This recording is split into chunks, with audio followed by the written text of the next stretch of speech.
how are you? Today I'm going to teach you how to make an amazing baked empanada without hydrogenated fat, without butter, and without wheat flour. You're going to love it, for sure. It's a super healthy version. You'll love making it. It's very easy. You don't even need to know how to cook. It's wonderful for your afternoon snack, for your family, for your children, your grandchildren. You're going to love it.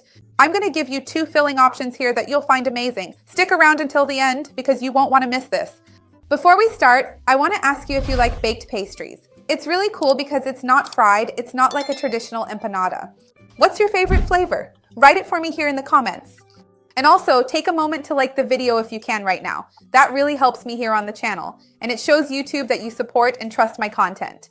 And remember to check the description because I always leave the ingredients there with the quantities and nutritional information. For the base, you can use oat flour or chickpea flour. If you don't have it, you can just take oats and blend them in a blender. It'll turn out exactly like this.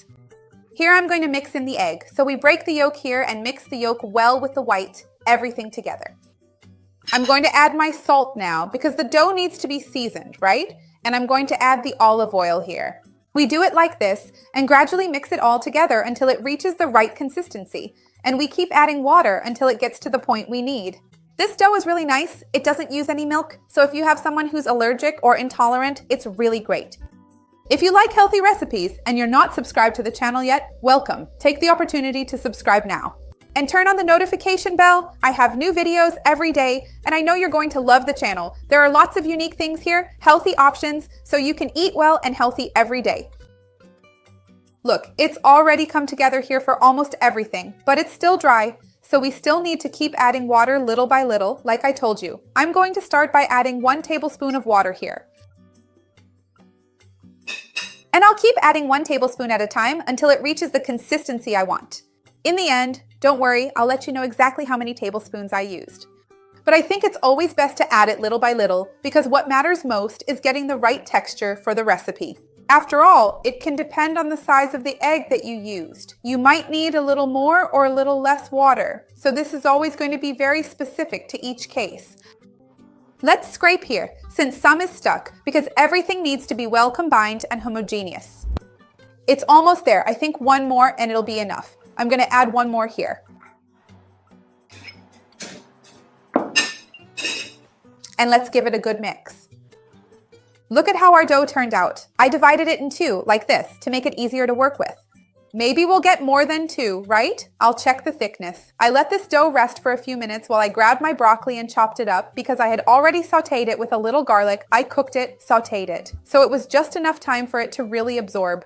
I have 2 fillings, right? I have ground beef and I have broccoli, and I'm gonna add a little cheese to both. It's really up to you. Tell me which fillings you like to make. I brought a vegetarian one and one with meat for those who like meat. Tell me, what's your favorite baked empanada filling? I'd love to see your comment. Now it's that basic routine, we open it up here. I always roll it out on parchment paper because then you don't need to keep adding more flour to roll out the dough. And then we add our filling. Hold on a second. Look how great. Ended up making even 4 because it all depends on the thickness and the size, on the circumference you make. So I'll make 2 of each. I'll start with the broccoli. I'll put it over here because since I'm going to close it this way so you can see better, I'll put it on this side. This issue with the filling is always a bit tricky because we want to add a lot to make it tasty, but if we put too much filling, then we can't close it, right? So we have to find a balance in that regard too. Keep that in mind when you're filling your baked savory snacks. Look, and when you're using the parchment paper, it actually makes things easier because it helps keep everything folded up here. See? We do it like this, and I even like to take a fork and press it down like this. Look. So, I'll keep making the rest. I just made a broccoli one as you saw. I'll make a ground beef one here for you to see as well, and then we'll bake them in the oven at 360 degrees. In a bit, I'll tell you how it turned out. But look how nice this dough is. Look. See? Wonderful. I'll put it here on this baking tray and I'll make another ground beef one here for you to see. Same process, right? Stuffed, but not like it's the last empanada you'll ever eat in your life, because otherwise it won't close. You have to find a balance here. I think it's actually pretty well filled, right? Our idea is always to put as much filling as possible because we like abundance, but then you have to check if it will still close. And in this case with cheese, I'm really going to put just a little bit. It's more so that when we open it, there aren't pieces of meat flying everywhere, you know? And here, same thing, we press it down. I think in this case, I didn't even get carried away and finish it off the same way. I'll finish up and in just a bit, I'll be back with them baked. Hold on, I'll be right back. Well, here are the 4 empanadas. Now I'm going to brush a little egg yolk on top so they'll get more golden when we bake them. Of course, this is optional, okay? If you don't want to use it or if you don't have any, you don't need to. And I'm going to sprinkle a little sesame on top to make them look even more like baked empanadas.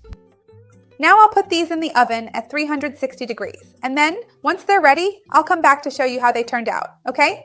Hang on, I'll be right back.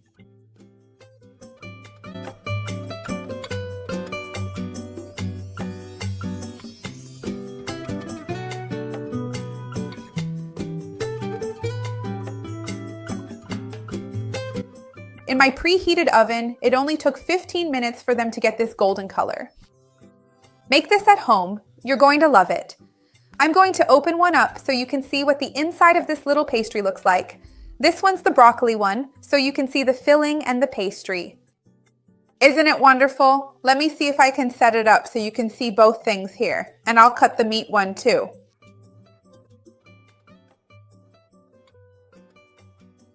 The crust is always so crispy, delicious. This one's really packed with filling. Look at that.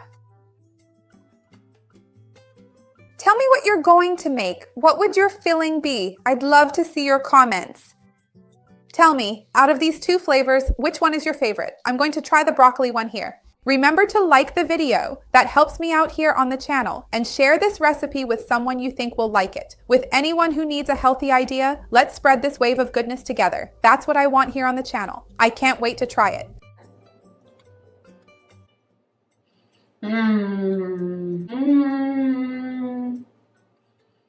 The dough is amazing and broccoli with cheese is one of my favorite combinations. Make it at home. You're going to love it.